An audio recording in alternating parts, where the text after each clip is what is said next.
NFL DFS, what an easy game. Am I right? Welcome into Fantasy Football Today DFS on Tuesday, November 2nd. Frank Stanfield joined by Mike McClure and Sia Najad. Today on the podcast, we will recap Week 8, take a look at our cash and GPP lineups. Who won the FFT DFS contest this week, and what did that lineup look like? It's actually pretty impressive who won. We'll talk about that later on. It wasn't my dad, just spoiler alert. And then we will take an early look at Week 9 pricing and some early thoughts on the Thursday Night Football Showdown game between the Colts and the Mike White-led New York Jets. How about Mike White? What is up, Sia? NFL DFS, easy game, right? That's what we say every week. Mike White, Fort Lauderdale's finest, to now be featured on Thursday Night Football as a standalone quarterback. Pretty cool for him. Really cool story. I'm doing great. You know, if you looked at our cheat sheet last week, you probably did really well because guys like Michael Carter, who was basically the main passing candidate for Mike White, all the chalk plays, all of the value plays from, Cole Beasley, just all the way down the line. The stacks were really good. So, yeah, as you can anticipate, I'm in a pretty good mood. I had a pretty good week, as did all of us, and I'm hoping we can carry it forward to this week coming up.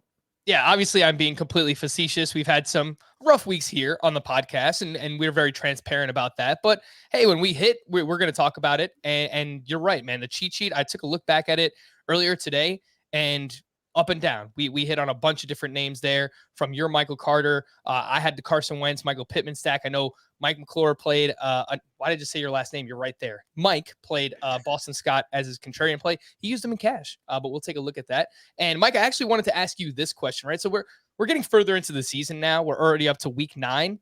And I wanted to ask you, in your experience, how does the NFL DFS crowd change mid-season? When do we start to see these casual players fall off? When does the competition start to stiffen up? It seems like maybe that's already happened. What do you think? Yeah, it's about to this point. It's probably closer to week 10 to 12 when it really, really starts to kick in. So right now, the good thing that we have is the DFS NBA season has started, and that kind of brings some new life and creates other opportunities for other players to still invest in the NFL. So that really helps for like the first week or two. And then it really hurts because people start losing money in NBA as well and have less funds to play with in the NFL. But we're still good for another couple weeks for sure, but it should tighten up and get a little more difficult to win going forward. But that's not necessarily a bad thing always, especially when you have us in your corner, because what it really does is it makes things a little bit more predictable, in my opinion, as far as where the field is going to go. Because when we know that we're dealing with a little bit sharper player, we can really easily identify which plays they identify as the sharp plays, and we can start to make some interesting stands and contrarian plays in tournaments. So Frank, let me just tell you, I think that's such an interesting point because you guys know I have somewhat of a poker background. We talked about it earlier in the season. It's the same thing with poker. Sometimes when you're going up against, quote, like the sharks or the professionals, they know the moves and you know the moves that they know as well. So you can kind of anticipate when they're going to repop you or when they're going to pre-flop raise. You can anticipate their hand ranges unless they're just a complete loose cannon. So it's not always a bad thing to go against like the quote professional or the more talented player, however you want to characterize the more seasoned player. There's a lot of ways to actually take real advantage of that over just maybe the casual person who you're not exactly sure what they're going to do. So I think it's a really good point by Mike, and it should sort of embolden the listeners to take a listen to this show if you're not already week to week, because that's definitely a fine point. Yeah, and we're going to be here all season long. NFL season, 18 weeks long this year, obviously. So we're going to be here week in and week out. You can listen to us again. You can watch us on YouTube. That's youtube.com/fantasy football today. Let's start with our cash game lineup review. And in week 8, it was another mad week for chalk running backs. The massive $25 double up saw 8 running backs in double-digit ownership. 3 of those wound up with snowflakes this past week. That was DeAndre Swift, Kenneth Gainwell, and James Robinson, who left that game because of injury. So that really wasn't a performance thing. It was obviously just a fluky injury-related situation there for James Robinson. The high-end chalk wide receivers hit with the exception of Emmanuel Sanders. So names like Chris Godwin, Michael Pittman, T. Higgins was fine. He didn't have a monster game, but he was fine. And then Cooper Kupp, A.J. Brown were all great. And then at tight end, we tried to tell you, it was Dan Arnold season, baby. And he was 43% owned in that $25 massive double up. and he put up 14.8 DraftKings points at that $2,800 salary. Let's start with the best of the three of us in week 8, and that was Sia. He put up 209.86. That's right, 209.86. Sia, I hope you played this lineup in some single entry GPPs because that is just a massive score here. You get the Josh Allen with the double stack, Stephon Diggs and Cole Beasley. You got your chalk in there with Darrell Henderson and Michael Pittman and Dan Arnold, obviously AJ Brown. And you put your money where your mouth is, and you played Michael Carter at 4% ownership, and he drops a 32 burger. Great call by you. Yeah, I wish I had this in some of my single entry GPPs. I did well on that end as well, but my highest score, I think, in the single entry or 3 max was like 185, 186. So if I had this one in the biggest single entry I did, I probably would have won. Actually, I know I would have won like about $5,000, more than I did. And it's that would have been a gigantic difference. But so listen, there's not much to talk about here. We talked about this on Tuesday with the early pricing, and we talked about it on Thursday in terms of this is the stack I'm focused on. This is the stack I'm going to be overweight on. It was going to be a double stack with Josh Allen, Stephon Diggs, and Cole Beasley. And it's because of the value. First of all, Diggs and Allen, it's expensive, but then I can counteract that with some value with Cole Beasley, who had been kind of a target monster the week before. Michael Carter gives me plenty of relief. I'm sorry for the 96% of you that decided that wasn't a good play. I understand it's the Jets, but this was a guy who we knew was going to get a lot of targets regardless of the game script. So that really paid off. Darrell Henderson, chalk, of course. Michael Pittman, chalk. We talked about how Michael Pittman might be, we even said it on Tuesday, this guy might be the most popular rostered receiver this week. And it turned out he was probably second or third. I can't remember. And then, of course, AJ Brown. And then we talked about the punt defense, Washington football team. I mean, this is literally, I couldn't have, in terms of what we talked about on the show and me specifically, I couldn't have pulled anything closer to what we talked about than these particular players and this particular lineup. Yeah, and you guys doubled down on Michael Pittman too. When I asked you on Thursday, even if T.Y. Hilton plays, are we still in on Michael Pittman? And you guys both responded yes. So good job there. Massive game for Michael Pittman. He puts up the 10 receptions and 2 touchdowns there from Carson Wentz. Mike, I did want to ask you just about Stephon Diggs in general for a second, just his fantasy value, his DFS value. I think we have to lower our perception of Stephon Diggs for now. And maybe I'm wrong. You tell me, but he's still very talented. And, he's on a great offense. He's got a great quarterback, but the weapons have kind of emerged here. They've added Emmanuel Sanders in the offseason. And Diggs' target share is all the way down to 24%. Last year, he finished third in the NFL with a 29% target share. So unless I start to see that salary drop a little bit, which I don't think is going to happen, I think we just need to kind of lower our expectations for Stephon Diggs right now. Yeah, I think that we can lower the expectations, but I don't think it makes him a bad DFS play, really in any format. You look at the ownership here at 5.6%. This falls into that category of Tyreek Hill. You guys know I like to play him because of the upside that he presents. Anytime you get a player like that under 10%, I think it's going to be fine to invest in him on any given week. So I don't have any issues with it. I do think you do lower his median projection a little bit because the weapons have emerged. They don't need to go there. He obviously is going to draw the most attention from opposing defenses. However, I do think that if the Bills find themselves in more competitive games, now I know this one was competitive for a while, a lot more competitive than it frankly should have been. But as they find themselves in more competitive games, I certainly think that the ball will get thrown that direction a little more as they have to lean on him. So right now, I think that it's kind of a blessing that he's not putting up 35-point games and that ownership is trickling down under 10%.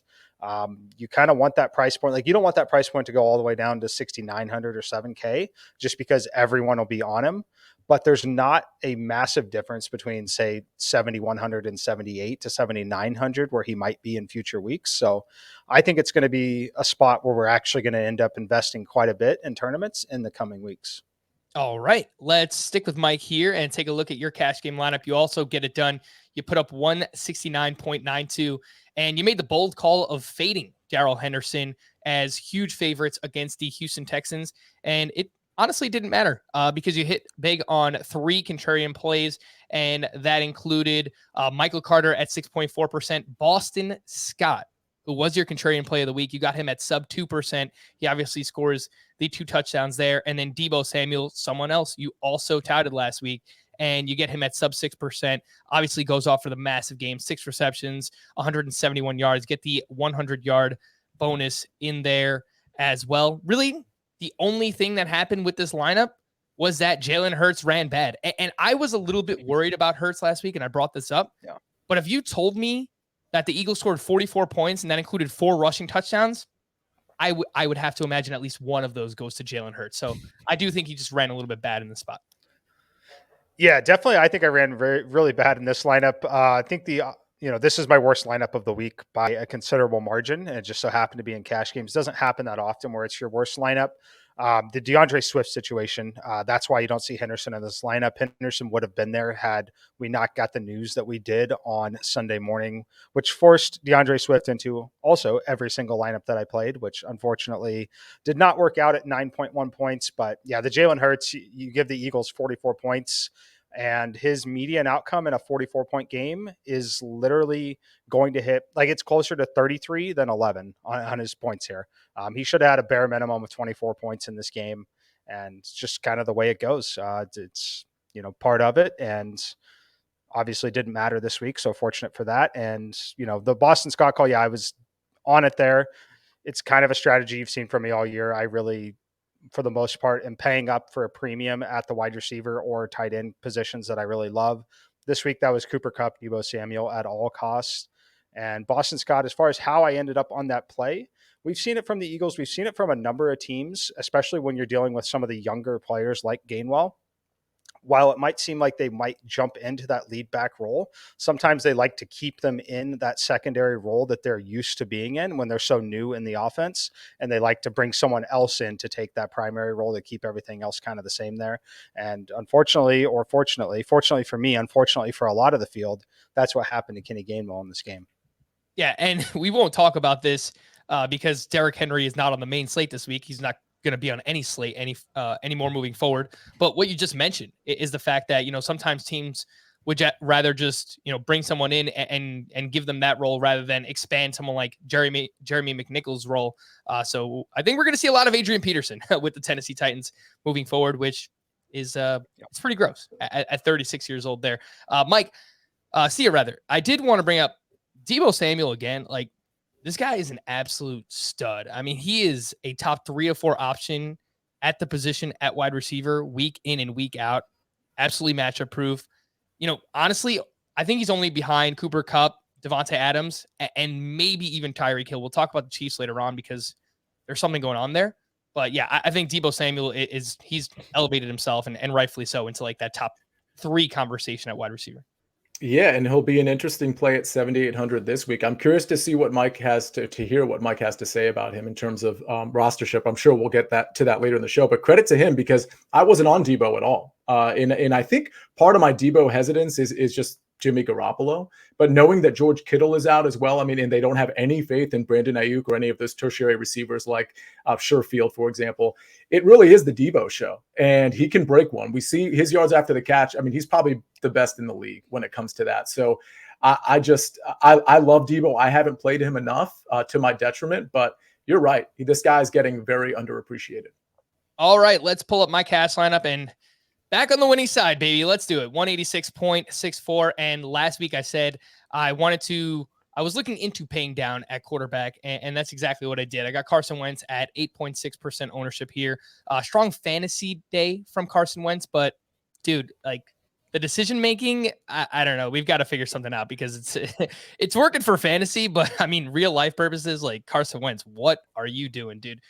We paired him up with Michael Pittman in this spot and went with chalk at running back, Darrell Henderson and DeAndre Swift. I thought Swift, much like you, Mike, I thought Swift was a great play even before Jamal Williams was ruled out. And then, once that happened, it was obviously just an automatic lock here for me with DeAndre Swift. And then I got Cooper Kupp at wide receiver, Cole Beasley at wide receiver, Dan Arnold at tight end, chalk wide receiver with Chris Godwin in the flex. And then, of course, the Washington football team defense. See, you and I spoke about last week getting the $500 savings on Cole Beasley versus Emmanuel Sanders. And I think it was a pretty easy call in hindsight. Like, Beasley even had a higher target share than Sanders going into last week. It was 20% versus 18%. So I know a lot of people were on Emmanuel Sanders, but the sanding, the savings just really kind of stood out there. And I think that was a pretty easy call to go with Cole Beasley last week. Well, you mentioned the target share, how it exceeded Sanders, but also the trend was that Beasley, we talked about it. I think the way I had phrased it is that he's been sort of reintroduced to the offense. The week before, he had 9 targets, he caught 7 of them. And if you remember prior to that, we weren't really sure what Cole Beasley's role was. Well, they kind of told us 2 weeks ago. And so we just followed that roadmap, and it led us to a 4,900 Cole Beasley, who, listen, Emmanuel Sanders might have been a decent GPP play because he is more likely to get behind the defense. But this is PPR. This is DraftKings. Like, you're getting a point every time Beasley touches the ball. So his floor is great for cash. And obviously he had the requisite upside here too. So I think Beasley, honestly, like, I'm not trying to be arrogant about it. I think Beasley was a super easy call. Forget about up against Sanders. Beasley was an easy call, period, in my opinion, in terms of playing him in cash and GPP. Yeah, and especially when you consider that Dawson Knox wasn't going to play in that game, right? So we just needed Josh Allen needed another just safe option that he could lean on in this game, and that's exactly who Cole Beasley was, and could potentially be in Week 9 if Dawson Knox is out again. Mike, we talked about this recently with DeAndre Swift. It seems like he's kind of the Jalen Hurts of the running back position, where he always gets there, whether it's through garbage time, whatever it might be. He catches so many passes, he gets the red zone usage. But this is what it looks like when the Lions are getting absolutely destroyed in the game. And we all knew that they were bad, but like losing 44-6 to the Eagles bad. I don't think that anyone actually thought that they were that bad. So this is what can happen when you run bad with DeAndre Swift. It's definitely what can happen when you run bad. And, it's ironic that it happened to be the week that everyone got onto him because of the late news. Fortunately, we all survived playing him, which is great. So actually, because we survived, yes, we lost out on some upside. We actually should welcome this because it leaves a sour taste in the people's mouths. Now they're on the bye week, going to be totally out of sight, out of mind. We're going to be able to invest in DeAndre Swift again because guess what? They're going to be underdogs in another football game very, very soon. They're going to be throwing the ball. It's just one of those games that you kind of have to throw out, just the combination of Hurts and Swift getting the game script that frankly you wanted for both players and then them not getting there. I think it's fine. I think we're going to be able to reinvest in both of those players very, very soon. All right, let's move on to some of our GPP lineup review here, and we'll stick with you again, Mike. You put up 186.04 in this GPP lineup, and you got the Colts Titans game stack, which was very popular, rightfully so. You got Wentz, Pittman, you bring it back with AJ Brown at running back. You go with DeAndre Swift and a name we haven't talked about yet, Cordarrelle Patterson. So I wanted to ask you, the news comes out 90 minutes prior to kickoff on Sunday that Calvin Ridley will not be playing in Week 8 and for the foreseeable future as he, deals with his mental health situation. And obviously we're wishing the best for Calvin Ridley to get back on track and eventually get back on the football field here. But once you get that news about Calvin Ridley, Mike, how much did that elevate names like Cordarrelle Patterson and Kyle Pitts and even Russell Gage, who I saw some people play? Obviously, he turned out to be very bad, but how do you react to that news while it's happening? Yeah, no, it definitely changed the projection quite a bit, obviously enough to get him in here. It wasn't a manual decision. I know that a lot of people hate to hear that, but it was not a manual decision to put Patterson in this lineup. It just kind of got there. I did give him some manual upgrades, but I didn't physically click his name and put it in this lineup. But the reason why I bumped him up is because of the player missing and then because of the ownership. I thought it was going to be a great time to pivot away from Darrell Henderson still, and that's what I ended up doing. Because I had Cooper Kupp in the lineup, I actually had a negative correlation between the two. So that's why he's in there. Unfortunately, Swift found his way into this lineup and every lineup I played this week. So going to really, really, really cap my upside when a 40% owned player like that really doesn't get it done for me. But as far as Patterson, yeah, just a price point play, and then taking advantage of the late news, as I think that generally the public was more interested in reacting to the Swift news than the Atlanta Falcons news. The rest of the lineup here, you also go with Cole Beasley. You get Dan Arnold in a tight end, Cooper Kupp at flex, and the Washington football team defense. Nothing crazy there. What stood out to me, Cooper Kupp was only 10% owned, Mike. Like, how did that happen? Yeah, people, it's a fragile spot. It was, a high point in the season in terms of the salary, massive, massive favorites. I think that if Taylor had been the quarterback, this number would have been closer to 20%. I think that the late news with Davis Mills starting, we all know we've got that sample size of the Texans offense with Mills. We know that they're not good. And I think that combined with some of the other plays on the slate that people wanted to invest in, I think it was just one of those, everyone knew he was going to be popular and everyone kind of pivoted off at the last minute. And like you say every week, fade Cooper Kupp at your own risk. And I did not fade him this week. All right, let's move on to a GPP lineup here from Sia. And very similar to your cash game lineup, Sia, you had basically a 3v3 where you wound up with Swift, Jonathan Taylor, and T. Higgins in there over Darrell Henderson, Michael Pittman, and Stephon Diggs from your cash lineup. And a few things I was going to ask you, is this a single entry? If it was, again, I'm not trying to rub it in because I'm sure you had a great week anyway, but you play your cash lineup here, you might take it down. You might take down. Yeah, the cash lineup I think finished in second place, and it was the difference of like $5,000 or $6,000. Honestly, the big miss for me, and I don't want to call it a miss because I don't mind playing T. Higgins here. Like you said, it's a very similar lineup. Of course, I paid up for Swift, which I didn't do in the cash game. That ended up really working to my detriment because if I had paid down there, then maybe I fit in like a Chris Godwin or something like that, and this lineup really explodes. But so Swift was a big miss, I guess you could say. It was Higgins was really the problem though, because what had happened was I had Pittman in there. But I thought, okay, with Pittman and Taylor, I thought that, it's just, to me, it was a negative correlation. And I don't know if Mike agrees. I'd love to get his opinion, but it seems like an obvious negative correlation there. So especially since I wasn't stacking that game. So once I realized I had Pittman and Taylor in there, because I'm manually building this, I was like, oh, let me just pivot to Higgins. It's an easy pivot for me to make. And honestly, Higgins almost got there. I mean, he didn't have a ton of targets, but he had 97 yards. So he's 3 yards away from the bonus. And by the way, he got touched on the 1 yard line while he was down. He got right back up and got in the end zone. I wasn't even sure he was touched, but the point is he was 1 yard away from, or maybe I should say 3 yards away from having maybe almost twice the points that he has here, which is close to what Pittman got. So I'm not going to qualify that one as a mistake, but that's really where it went downhill for me with T. Higgins and Swift. But again, I stuck to my guns here. I went with the guys I said I was going to go with for the most part in terms of the stacks and the low-end players that I was definitely going to play, namely Michael Carter, Cole Beasley, and Dan Arnold, and the Washington football team defense. Mike, two things here. What do you think about that negative correlation statement between Michael Pittman and Jonathan Taylor? It kind of feels like everything in the Colts offense is running through those two right now. So if they're in a competitive game, a shootout, which that game wound up being, that both of them can go off in the same game. And I don't really have an issue with going T. Higgins in the same lineup as Michael Carter, because again, like, you're kind of hoping that game is competitive back and forth, which it was. And I think, again, like, you're 1 yard away from a pretty big day out of T. Higgins. So I don't really mind the Michael Carter and T. Higgins secondary stack there. Mike, what do you think?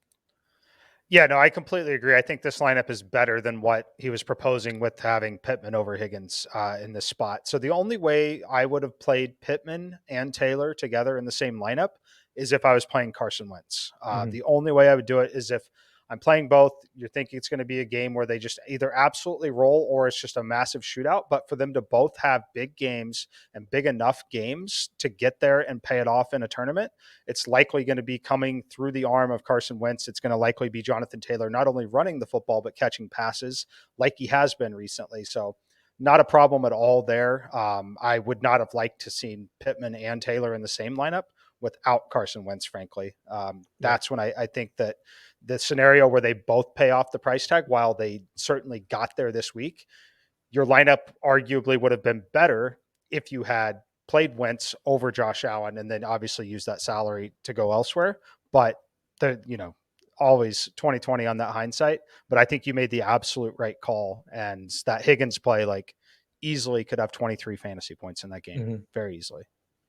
Yeah, I think we're all in agreement there. I'll pull up a GPP lineup of my own, and it's snowflake season here for this one. I put up 123.76 and go with the chalk running backs. Mentioned it was a Taylor Swift week, so I have both Jonathan Taylor and DeAndre Swift in here with Darrell Henderson. So again, just really, really chalky there. And then I made two key mistakes in this one. I game stacked the Bills and Dolphins. It was competitive for a while. And Jalen Waddle was the bring back. I had Josh Allen, Cole Beasley, and Emmanuel Sanders because I was trying to save a little bit of money and get those running backs in there, jam those running backs. Bring it back with Waddle. I don't think in hindsight, Waddle got 12 targets. I don't think it was necessarily an awful play. You get him at 5.3% ownership. Just did absolutely nothing with those 12 targets. The other mistake, tried to correlate my defense with one of my running backs. The problem is that I chose the Detroit Lions, and just don't do that. Just don't ever play the Detroit Lions defense. It doesn't work. I know that Jalen Hurts has been like subpar as an actual NFL quarterback this year, but don't do that. Don't try and correlate your defense with DeAndre Swift. Overall, Sia, what do you think about this build as a GPP lineup? I don't mind it. I agree with you about the Lions thing. Listen, your running backs are great. I don't mind the Jalen Waddle play. I definitely would have supported that last week.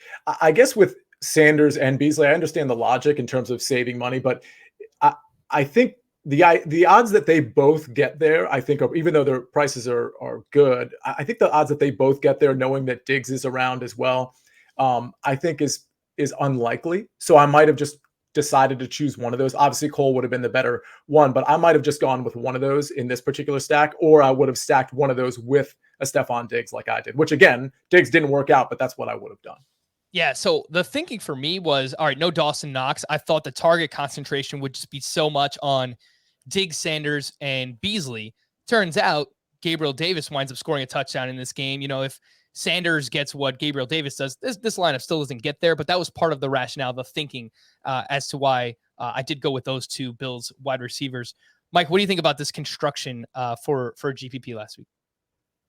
I really don't mind it at all. And I think it's still fine to correlate the Lions with your running back. I think the most concerning thing here is that the Lions were still 4.7% owned. I would expect them to be lower than that. I would like, if you told me you could get a $2,300 defense, even if it's the Lions and they're 1 to 2% owned, I don't have any issue with that at all. We punt the defense all the time. We're not expecting a -4 score. We're expecting most of the time that your score is essentially just going to be a 0. And I think that is okay, knowing that's within the range of outcomes. But I do agree with Sia. I probably would not have played Sanders and Cole Beasley together in the same lineup. I do think that there's somewhat of a negative correlation involved in that one. If I was going to play them together, I would certainly have played Josh Allen and hoped, they put up 56 points or something in that game. But overall, just, it's not the best lineup I've seen, but it's certainly not the worst lineup. And just ran bad in terms of the number of points that each player individually put up. But the lineup was definitely not as bad as the score that it put up. All right. Thanks, Mike. What a nice guy. I mean, letting me off the hook pretty easily here. I do appreciate that. If you want to compete against us this week in our FFT DFS contest, you can do so on DraftKings. 150 entries, $5 to enter. The top 15 gets paid out. The link is in the podcast and the YouTube description if you would like to join. Shout out to KB Strat. You might have heard the name before. Now won the contest 2 weeks in a row. I understand there's only 150 people in this contest, but that's still pretty impressive to win a contest 2 weeks in a row.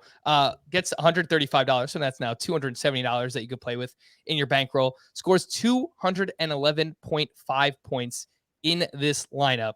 And honestly, I'm just going to throw my cash lineup in the FFT DFS contest next week because what am I doing? I think I would have finished 5th in this contest if I just played my cash lineup. Anyway, for KB Strat here, Brady Godwin stack, no bring back, Michael Carter and Kenneth Gainwell at running back.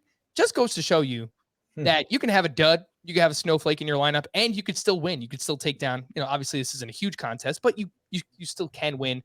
What you need to do is hit on everything else, and that's exactly what this user did. AJ Brown, Michael Pittman, Dan Arnold, Cooper Kupp, Washington football team. Sia, you had a great showing in this contest. You finished 4th and you cashed. Mike, you actually performed very well. Also, just outside the money by 1 spot, you finished 16th. So yes, I did post an embarrassing photo on Twitter of myself in a Nacho Libre costume back when I was 17 years old. You can go check that out on Twitter at roto_Frank.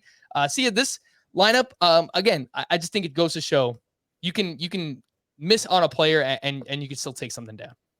I can't believe the same person has won twice in a row. It's crazy. I mean, it'd be one thing if it was twice in one season, and that would still be crazy. But twice in a row, given what we've done this for 8 weeks, is actually amazing. Is this guy, Frank, do you know, is he on Twitter or anything like that? I don't know. Look, if you're listening, if you're watching, tweet at us. Again, the winner here, KB Strat. That's the DraftKings username. So I haven't heard from this person yet, but if you want to reach out, hit us up. I'm at roto_Frank on Twitter. He's at Najad, and then there's at Mike5754. Send us a tweet.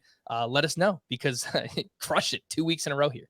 I mean, but this is impressive. Obviously, Brady to Godwin, you're never going to argue with, no matter injuries to Antonio Brown or not. But we knew he was going to key in on Godwin. He was a great play. Frank, obviously, you played him too. And Mike, I think you may have as well. I think I was the odd man out. I didn't end up getting to Godwin for some reason. Michael Carter, AJ Brown. I mean, it's he didn't have any bring back with the Saints, but I don't have a problem with that at all. I just, everybody in here makes sense. So I love this lineup. The Gainwell thing, we talked about him, but really it was Mike that said, no, I'm not so much on Gainwell.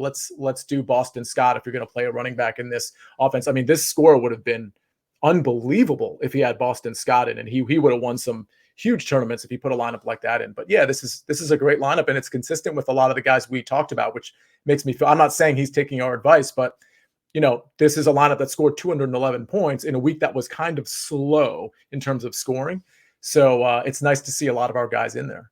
No. People are taking our advice here in this contest, because look at Michael Carter's ownership, 18%. The other contest we were talking about, he was 6%. He was 4%. No. People are listening. So I do appreciate that. Michael Carter all the way up there, 18% ownership. As for Chris Godwin, basically anytime AJ Brown is out, Antonio Brown rather, Chris Godwin is going to be in my player pool. And especially when you consider the matchup, the fact that Mike Evans had struggled against the Saints in the past, we had that report that Rob Gronkowski was going to be limited this week and might be more of a decoy. It was just, for me, it was a slam dunk playing Chris Godwin. So we'll see if Antonio Brown can return after the bye. The Bucs are in bye in week 9. But yeah, Chris Godwin, anytime that happens, he, I think, is in play. Let's take a quick break. When we return, take an early look at week 9 pricing here on Fantasy Football Today DFS. All right, so an early look at week 9 pricing. We have 4 teams on a bye. That is the Detroit Lions, Seattle Seahawks, Tampa Bay Bucks, and the Washington Football Team. 11 games on the main slate, 2 with a total of 50 plus. That includes the Chargers at the Eagles and the Packers at the Chiefs. And then we have 7 more games with a total of 46 or more. So it's actually pretty condensed, the totals that I've seen so far. That means there's at least 8 games between 46 and a 50-point total. And then obviously the Packers and Chiefs are way up there at 55. They're just head and shoulders above everyone else. We are dealing with 2 double-digit spreads, with the Bills 14.5-point favorites at the Jaguars and the Cowboys 10-point favorites at home against the Denver Broncos. Let's start with the quarterback position. There is one quarterback up over 8K on DraftKings. That is Josh Allen. He's 8,200, and no surprise, he's the highest priced quarterback on both slates. Both sites this week. And you drop down just a tad, you'll find Patrick Mahomes and Aaron Rodgers going up against each other. Again, the highest total on the main slate. Mahomes is 7,800 and Aaron Rodgers is 7,500. Mike, what do you think of these elite quarterbacks, these higher priced quarterbacks in the spot, and what is going on with your Kansas City Chiefs? Chiefs have not been good, that's for sure. But I will be going back to the well a little bit this week against Green Bay, to nobody's surprise. The quarterbacks that I like this week, though, there's a lot of them. At the top, I really like Lamar Jackson. I like Patrick Mahomes. I could be talked into playing Josh Allen, although it won't be in cash games for me. And then I could still get there on Aaron Rodgers at 7,500 as well. So, but right now it's Lamar Jackson just because he is the cheapest, and I like the spot for him. But I'm going to have Lamar, I'm going to have Mahomes, and I'm going to have Aaron Rodgers at the top. Yeah, I do like Lamar Jackson quite a bit myself. Might be looking at him as an early cash game play at this point in the week, going up against the Minnesota Vikings. That game has a 49.5-point total as of now. And then a few other names that stood out to me in that mid-tier. Justin Herbert, he's struggling right now, but we still know he has big upside. He is at the Eagles. He's 7K. Joe Burrow is in a divisional game against the Browns. He's 6,800. And I believe I saw the stat that he is the only quarterback with multiple touchdown passes in every game this season. Jalen Hurts is on the other side of that Charger game. He's 6,700. He let us down in week 8, but we know that he still has a very high floor and ceiling each and every week. A few cheap options I'll mention. Tua Tagovailoa is going up against the Houston Texans. He's 5,800. Taysom Hill looks like he's going to start now for the New Orleans Saints. He's up against the Falcons at 5,500. And then Teddy Bridgewater at the Cowboys, 10-point dogs. Cowboys have a really strong cornerback there in Trayvon Diggs, but have still given up some production in the pass game. He is just 5,300. Sia, what are we thinking with the quarterback position? I'm thinking I'm going to be paying up high for quarterback. I think the only quarterback I'd even consider low, and this assumes he's fully cleared through concussion protocols and actually ready to go. But Taysom Hill at 5,500 certainly makes sense at home against Atlanta. It's almost like the same. It's almost like a Jalen Hurts argument. To me, he has plenty of touchdown equity, maybe more than Jalen Hurts actually, but is certainly going to be using his legs a decent amount as well. So Taysom at 5,500 makes sense, but I agree with Mike. I mean, Aaron Rodgers is definitely in play. My favorite is probably going to be Josh Allen again. A close second is going to be Lamar Jackson. I think my third favorite is Aaron Rodgers. So those are kind of like the three guys I'm going to be playing the most and I'm going to be stacking the most. Honorable mention to Herbert, because I feel like people are probably down on Herbert at this point. They do travel to the East Coast, so that's kind of a knock against them. People aren't going to knock him for that necessarily, but Philly does sport a pretty good pass defense, at least from a numbers perspective. So I think the combination of those things are going to keep Justin Herbert's ownership low. And if that's the case, I'll definitely dive in. Burrow's interesting, but for me, it's Josh Allen, Lamar, Aaron Rodgers, and a little bit of Justin Herbert. And I'll point out a scheduling item there with Justin Herbert traveling east, but that game is still at 4 p.m. So it would be a normal 1 p.m. Start on the West Coast. So it's not like last time he faced the Ravens traveling east and he played in that 1 p.m. Eastern time start. That game is a little bit later this week. At the running back position, we have two running backs that are at 8K or higher on DraftKings. That includes Christian McCaffrey. He is right at 8,000. Sounds like he's going to try and practice on Wednesday. We'll see what happens with CMC. And then Alvin Kamara is at home against the Atlanta Falcons. He's 8,200. And last week, first game with Mark Ingram back with the Saints, Kamara played a season low 67% of the snaps. And last year when Taysom Hill was the quarterback, Kamara's targets and receptions came way down. So I'll just point that out very early here in the week. There's two names that are just below Alvin Kamara and CMC that stand out to me, and that is Austin Eckler at the Eagles. He's 7,900. And Dalvin Cook at the Ravens. He's 7,700, coming off a disappointing game against the Dallas Cowboys. Mike, what do you think about these running backs up top? Maybe I shouldn't even ask you because, you're not going to pay for running backs. We know that. Yeah, probably not, but I could end up with a little bit of Aaron Jones. It really, if I do pay up for running back, it's going to depend on what the status of Taysom Hill is and if that's even a viable option for us. If it is, then Aaron Jones will definitely make his way into the player pool. If not, right now, I'm going to have a lot of Chase Edmonds. I'm going to have a little bit of Eli Mitchell. I know they're in the same game, which is typically a no-no, but at least one of them catches enough passes that I think it's going to be fine. And the price points kind of negate everything. So the three running backs that I've got circled so far are Chase Edmonds, Eli Mitchell, Aaron Jones. Let's see. Maybe by the time Sia gives his take, I might be able to run and find some deeper value. But as of right now, that's where I'm going to be looking. Yeah, it's kind of a weird slate right now, and it's not looking great at the running back position. So I'm thinking I might be spending down as well. I mean, we have no Jonathan Taylor on the slate. He's been amazing this year. He plays on Thursday Night Football against the New York Jets. Obviously, Michael Carter, who probably would have been a pretty affordable price, is also playing in that same game. But a few other value standouts for me: Devontae Booker going up against the Las Vegas Raiders. He's 5,900. You could run on the Raiders. Myles Gaskin, you could definitely run on the Texans. He's 5,800. He had 15 touches last week. I do like Elijah Mitchell in that game against the Cardinals. He's 5,800. Darrell Williams is 5,700. I don't know who Derek Gore is. Is he related to Frank Gore? Not sure. He scored a touchdown on Monday Night Football. Came out of nowhere, but it's still a pretty good price for a running back on the Kansas City Chiefs offense. We have all the Eagles running backs. They're 5,200 or less. And it's gross, Sia, but I'll just throw the name out there. If James Robinson can't go, Carlos Hyde is 4,900. He had 6 receptions last week. Different position, but Jamal Agnew is 4,300. And I think that's a guy to be interested in that Bills-Jaguars game. But yeah, as far as the punt options, let me tell you a couple of the guys I like up top. We'll have to wait and see on Kamara. I'm probably not going to get there. I might take a chance on Eckler, especially if I'm not stacking the game. I think that might be a piece that I get of that game. Philly not great against the run, as we know. Dalvin Cook's interesting to me as maybe a run back option if I'm stacking the Ravens, which I expect to do. I like Mixon a little bit at home against Cleveland in spite of that offensive line being pretty bad right now. I think it might be Nick Chubb week. I think it might be because we know we don't have Kareem Hunt back. Dearness Johnson gets some touches, but we saw last week not many. And Nick Chubb going against Cincinnati, I think he's going to be able to run downhill against these guys. So I think that might be where I start Nick Chubb, and I might build around that. Hopefully I can pay up for Eckler. Otherwise, I'm paying down for Damian Harris because I like him at Carolina. And if I really want to punt, I think A.J. Dillon at Kansas City makes a lot of sense at 4,600. I will just point out, how concerned are you about the fact that there were 3 rushes inside the 10 last week for the Cleveland Browns, and Dearness Johnson actually had 2 of those. So maybe it's, Chubb's first game back and they want to throw too much at him right away.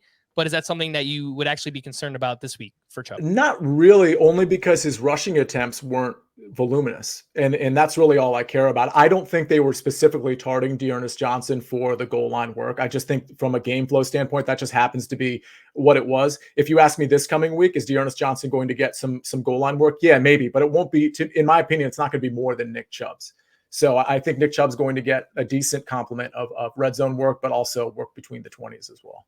All right, let's move on to the wide receiver position. And before we talk about pricing, there is a situation developing right now involving Raiders wide receiver Henry Ruggs. He was part of a very serious car accident early Tuesday morning. And while Ruggs came away with just minor injuries, it turns out that he will be charged with a DUI resulting in death. Under Nevada law, this is a Class B felony, and a punishment includes anywhere from 2 to 20 years in prison. So obviously, there are a lot of facts. There are still things coming out that need to be gathered, and it's a very sad and avoidable situation. So our thoughts and prayers are with the victims, friends, and family. Obviously, there. Please, in today's day and age, just don't drink and drive. Like, there are so many different ways to get around: Uber, Lyft, whatever you want to do. It's just very easily avoidable. So again, thoughts and prayers there. It's never an easy transition, but let's get back into DFS and talk about the wide receiver position. All the way up top, we have Davante Adams at the Kansas City Chiefs. He is 8,200, expected to return to practice on Thursday. And then just behind him, we have Tyreek Hill, 7,900, Tebow Samuel versus the Arizona Diamondbacks, and then Stephon Diggs at the Jaguars, 7,700. So a lot of names we already talked about today here, Mike. I know you like Tyreek Hill quite a bit. He had 18 targets. He turned them into like 92 yards. So again, like, the Chiefs offense is kind of broken. This game has the highest total on the slate. I think a lot of people are going to gravitate towards Davante Adams and or Tyreek Hill. They are, but I'm excited to see Tebow Samuel against that Diamondback secondary. It's going to be me too. Yeah, did I say Diamondbacks can't cover anybody. Jeez, man. Like, I have the Diamondbacks hat on. I don't know. It's like, I love it. I don't know why this keeps happening, but Diamondbacks. All right, yeah, we'll get back to being serious. So I love all 3 of the guys at the top. I've already got a lineup built with all 3 of Davante Adams, Tyreek Hill, and Tebow Samuel in the lineup. Wow. Yep, there's a lot of value. So I'm going to have to give you the first value play. We already know one of the value plays. We've talked about them. They're on bye week. Now we get to play them again. It's Rashad Bateman, $4,000. He is a $5,600 player in this offense. He's an absolute stud. We're going to play him until the price point at least goes over $5,000. So you're going to pair Rashad Bateman. You're definitely pairing him with Lamar Jackson if you're playing Lamar. If not, I think it's a really good way to get some exposure to a Lamar ceiling game. But yeah, those are the guys I'm interested in there. The other name that pops in a lot of lineups is going to be Jalen Waddle. For obvious reasons, you talked about him. You played him last week. The number of targets, I think it's going to be there. I think they're going to find themselves in a very competitive game with the Houston Texans still. And then the last name we'll mention with the Raiders situation, I think that Hunter Renfrow is going to get a bump in that Raiders offense immediately. So those would be the guys that I am targeting early in the week. But I can pretty confidently tell you most of my lineups will have a bare minimum of 2 of Davante Adams, Tyreek Hill, and Tebow Samuel. All right, I think I know how I fix this situation. So whenever I make the rundown, I just use the team abbreviation, ARI. I'm just going to write out Cardinals moving forward because this is going to be a problem. I can see this is going to just be a problem all season long. So I'll make that adjustment here. Some other mid-tier options that stand out to me. Hollywood Brown is going up against the Minnesota Vikings. He is 6K. Amari Cooper just had a monster game on Sunday Night Football. It was with Cooper Rush. He's only 5,700. So a couple of weeks ago, there were just a few prices that were egregious. It was like Calvin Ridley. It was Chris Godwin. This just seems like one of those situations. Like, even if the Cowboys don't want to pass, that's just too cheap at 5,700. Jalen Waddle, someone I like. Cole Beasley, again, if Dawson Knox is out, he is 5,400. He's the cheapest of the 3 wide receivers for the Bills, not including Gabriel Davis. Devontae Parker coming off a pretty big game. He's 5,300 going up against the Texans. And then see your boy, T. Higgins. He's still very cheap. He's 5,300. You can throw the ball against the Cleveland Browns. So as long as his price remains in that range, I think he'll be in play. Yeah, I like that. I'm going to play some T. Higgins again this week. He didn't get a ton of targets last week, but he's getting more targets than pretty much anybody on the team, or at least his target share is similar. I haven't looked at it as of this week, but it's definitely similar to Jamar Chase's. I think it exceeds it. So I like Higgins a lot. I'll tell you at the top, yeah, Adams and Tyreek. I like Diggs again because I'm going to be stacking that Buffalo game. I agree with you on Marquise Brown.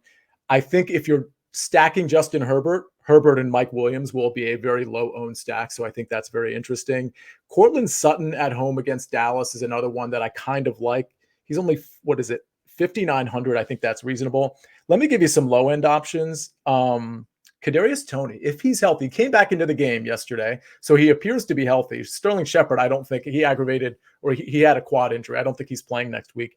And they're going to need to score against the Raiders. I think Toney might end up being the go-to guy. He'll get a ton of catches. Here's some sort of gross-ish punt options, especially if you like that Cincinnati game in any way in terms of their pass catchers. You could run it back, of course, with Nick Chubb or Odell Beckham at 4,500. I'm just throwing it out there. Yes. Jamal Agnew's another one at 4,300. His last 3 games, 12 targets, 6 targets, 7 targets. And if James Robinson is out and Carlos Hyde is in, I could see more work coming to Jamal Agnew.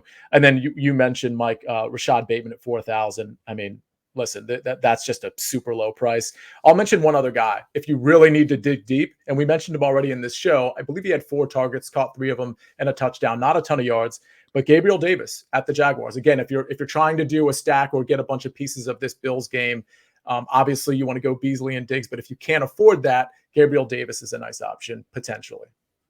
100% with you on Odell Beckham. I know it has been gross, but he's like been in the news. There's trade rumors. I saw some story about like his dad's had some kind of way to fix the Cleveland Browns. I don't know. I didn't read it, but there's a lot of stuff going on with Odell Beckham right now. They've had squeaky wheel situations before in the past with him. It hasn't worked, but he's just so cheap at 4,500. One more name I'll throw out there. Brandon Ayuk.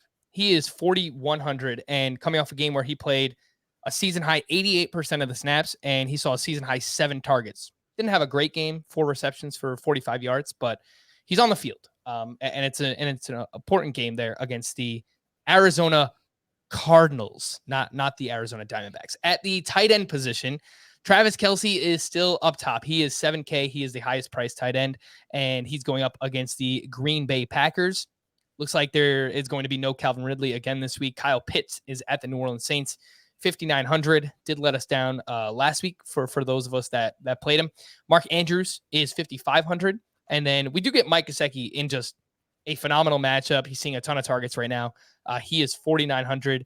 A few other plays here. Dallas Goedert all the way down to 4,500. That doesn't seem warranted. He still has a massive role since Zach Ertz has been traded. And Dan Arnold, we just played him last week. It's not a great matchup against the Bills. He's only 3,400. And he had an awesome game. So just throw his name out there again. Mike, what do you think? Yeah, Dan Arnold at the top again until they decide that they don't want to throw the football to him, which I don't see that changing anytime soon. It's going to be like, frankly, if you're sprinkling out lineups with the price points, you're going to be able to play Arnold, Agnew, or Hyde this week. You're going to be able to play one of those 3. One of those 3 is getting targeted 8 to 10 times in this game. It's just a fact of life in this situation for them. So all 3 should be in your player pool in some capacity.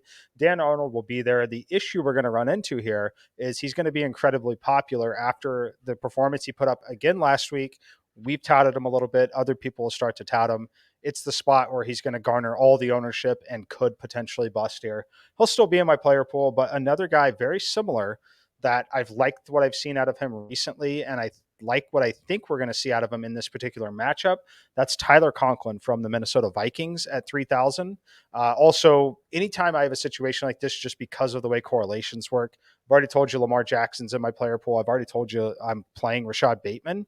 Those 2 being core pieces in the player pool automatically gives a little boost to Conklin in my optimizer and things, just the way I run things, because I want to focus on correlations more than the actual median projection. And just the price savings alone at 3K, I think it's going to be the best pivot on the board away from Dan Arnold. And it's a great way to just help find a punt tight end, right? Just correlating it with one of your main stacks. So Yep. yeah, I think that makes a ton of sense with Lamar Jackson and whichever Ravens pass catcher you want to throw in your lineup. Another really cheap tight end I'll throw out there, Tommy Sweeney, if Dawson Knox is out. He's at the Jaguars. He's 3,100, played 82% of the snaps in week 8. He ran 34 routes on 52 dropbacks. 15 of those routes were in the slot. So it's pretty good usage for a tight end. See ya. Who are you looking at? Tight end. Yeah, and by the way, I know he's considered day-to-day, but I think Dawson Knox is sitting out this game as well. So I think Sweeney's definitely in play. I like all the guys you mentioned. I'll mention towards the top, Andrews and Gesicki are probably the most interesting at 5,500 and 4,900. Dallas Goedert, way too cheap at 4,500 in a game that should be high scoring. Darnold, of course, or I should say, excuse me, Dan Arnold. Called him Darnold, at 3,400. And then I had Conklin written down too. So Conklin at 3,000. I think what the Cowboys did, they really took Justin Jefferson away. And I don't know if the Ravens are going to be able to do that. But if you do that, it's just going to funnel the targets to Thielen, of course, and then Conklin. Conklin had 7 targets last week, caught 5 of them. Pretty impressive. And at 3,000, you don't need much from him. All right, let's wrap up here. One more point real quick. ahead. Just because I think we're going to be interested in stacking that Chiefs game. We're going to be interested in maybe playing Aaron Rodgers. He's clearly going to be the guy left out still in terms of ownership when you have these other guys on the slate. I like Mercedes Lewis as a real punt tight end. 2,900. Last week only got 1 target, which was in the end zone. He did not come down with it. Weeks before that, 3 targets, 3 catches, 31 yards, 2 for 2 with 17, 2 for 2 with 34. All of a sudden, he's going to get targeted in the end zone. This Chiefs defense is the worst defense in the NFL against the tight end position. If you add a 1 in the column behind the catches and the yards, which is the touchdown department, he's going to score 12 fantasy points at 2,900. If we think that it's a fragile week for some of the other value, I think it's an interesting way to get very, very different if you're playing someone like Aaron Rodgers and Devontae Adams. running it back And with Tyreek. Mike's gone. Mike's frozen a little bit here, but to say I actually really do like the call of Mercedes Lewis. Mike, you're back. You're good. How we doing? I was never frozen on my screen, so I don't know. Oh, I don't know. Yeah. Maybe it's he's just good. me. All right. Well, all right. Maybe I'm the one who's lagging here. Anyway, I agree with you. I think that it's a really good point. The Chiefs have struggled against the tight end. Whoever is the tight end filling in for Robert Tonyan, who's now out for the year, I think should be in play, and it's most likely going to be Mercedes Lewis. Let's wrap up with some early thoughts on Thursday Night Football Showdown. The Jets are at the Colts. The Colts are 10.5-point favorites here with a 46.5-point total, and put some respect on the GOAT, Mike White. He is $9,800 in this game showdown. Lots and lots of Jonathan Taylor. He's 11,600. Jets are getting destroyed by running backs week in and week out. It is now 5 straight games with 110 or more scrimmage yards and a touchdown for Jonathan Taylor. That is just elite level production. T.Y. Hilton has already been ruled out, so maybe we get some Zach Pascal, some Colts tight ends, and obviously Michael Carter is has elite usage right now, 23 targets over his last 2 games. Mike, is there anyone else who's kind of popping right now in Showdown? Yeah, I mean, you mentioned the name. Zach Pascal is going to be one that's going to fill in nicely, in my opinion, there. And then we have to mention, because it's a showdown slate, we got to mention Marlon Mack. He's $800. He's obviously not getting moved here at the trade deadline. Maybe that means he's back in the rotation for a few snaps on a short week. These showdown slates on the short week, you have to factor in for running backs. The short week is not insignificant for running back touches. A lot of teams do try to limit them. It may only be 1 series, but at $800, if he does what he did in that other showdown slate game earlier this year, totally free square that opens it up to let you play Pittman, play Wentz, play Carter, play Mike White, all in the same lineup. I can guarantee you I'm going to be playing some Marlon Mack at $800. All right, that'll do it. We're going to wrap up there. For CN Mike, I am Frank. Thank you all for listening and watching Fantasy Football Today DFS. The next time you hear us will be on Thursday morning, actually. We're going to be recording this week on Wednesday night, so you'll have that early in your feed on Thursday morning. We will see you then.